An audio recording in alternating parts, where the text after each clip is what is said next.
explain what good posture is, what bad posture does to your body, and then how to strengthen your body so you can have good posture. So bad posture is more an exaggeration of what typically we lean into doing. So a lot of times it means that people externally rotate their feet, have a extension in their low back. This is called lordosis. And then there's typically in office syndrome a forward head and a rounding of the shoulders. This is typically the posture that we see.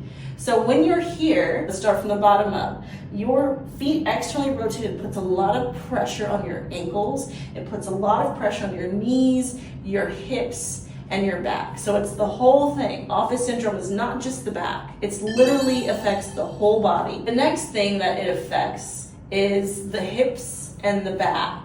Because the hips tend to be externally rotated, that gives your back even more space to arch.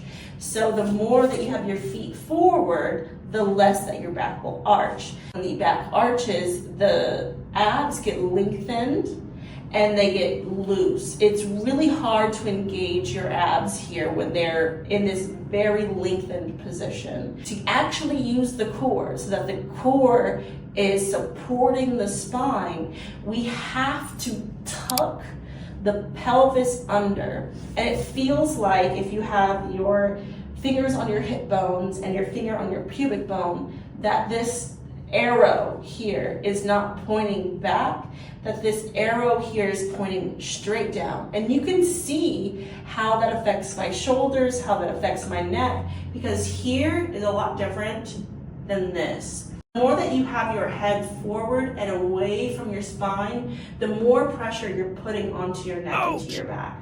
The next thing is it's not just the ribs, it's not just the chest coming out. This is encouraging a hyperextension in the chest, and it's encouraging a compression of the spine. When the spine is like this, there's a large compression that is happening here, which is why people have a lot of back pain. We have to lengthen the back, and then we have to connect the ribs. I think people forget that the core is not just the six-pack.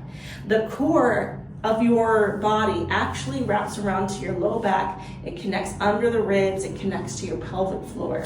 So you can't just have the ribs gone, because when you have the ribs gone, you can't really activate your full core muscles. So you have to think of your ribs as claws closing in while the shoulder and the collarbone stays open. It's hard to do if you're used to doing this. This is going to be hard to do while keeping the ribs in. Hips to the mid shoulder to the earlobe needs to be in line. So most people tend to have this forward head, including myself. And so to get rid of that, you have to give yourself a double chin to elongate the back of the neck, because you have so many arteries that are running.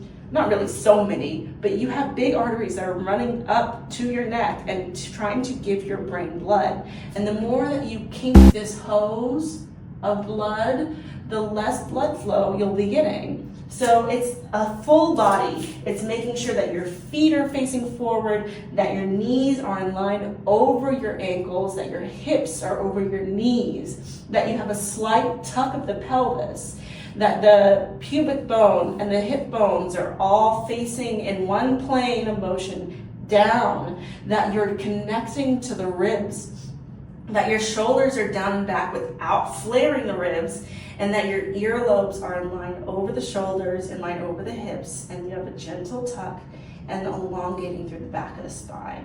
And also lifting, like someone's lifting you up instead of collapsing down into this posture. So that is how to understand what is happening in your body, and go to the next video if you want to understand how to fix what is happening to your body.